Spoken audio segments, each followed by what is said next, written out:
So I recently got back from a conference, the HLTH Health Conference in Las Vegas, and everywhere in that conference, you heard the two letters AI, artificial intelligence. Everyone was talking about artificial intelligence, from the speakers to the vendors to even the companies that you saw. Like everyone had some AI element to it.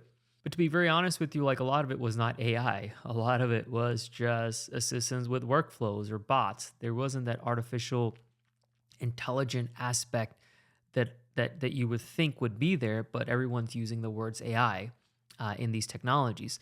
Now, I find that when they use the words AI or use the letters or initials AI, people are much more attracted to it. They're much more interested in it. So that's the hook.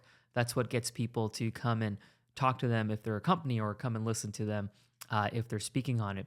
Personally, AI is here. Things like ChatGPT, I use it quite a bit to help me with like certain ideas or things, or like helping with proofreading.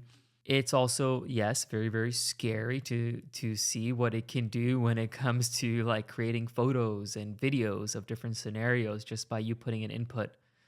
It is scary, but at the same time, I feel that it is something that we have to embrace. But it's very important here in this day and time that we're able to differentiate between what truly is AI and what truly is an improvement in efficiency and workflows using the technologies that are already there.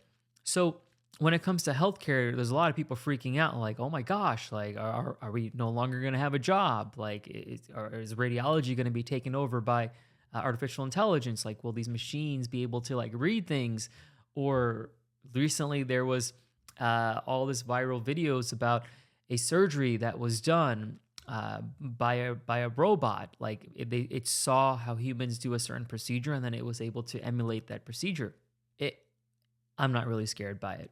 To be 100% honest with you, there will always be a need for personnel. Now, some of these personnel may get shifted to other positions within healthcare, but there's so much need to improve efficiency, whether it's in my career in the office or whether it's in the operating room. I think we should openly embrace these opportunities with caution.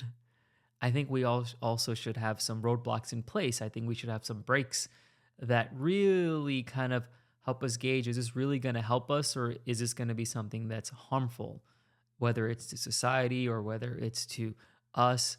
But most importantly, is this something that's going to be harmful to the patient? At the end of the day, when it comes to healthcare, it's all about the patient. I say all this because I get so many messages from friends, especially after I went to that conference, where they're like, "Oh, where do you think it's going? Like, should I go and find another job, or should I go get an MBA, or should I go do something else?" I think we all just need to stay put, stand still, and see what's coming.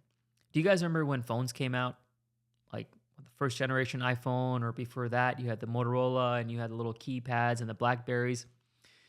Some of us were so scared, like, oh my gosh, like, how is this going to change things? And then there were the people that embraced it, and you see where that technology has taken us today.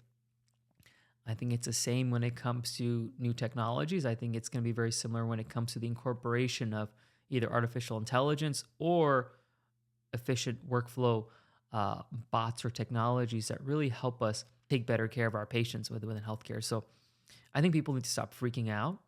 I think having a little caution and concern and curiosity is good, but having this doom or gloom doom or gloom thought when it comes to what artificial intelligence is going to do, I think it's just putting us backwards, and it's just leading to stress that we don't need to have. I think we got to focus on what we have today.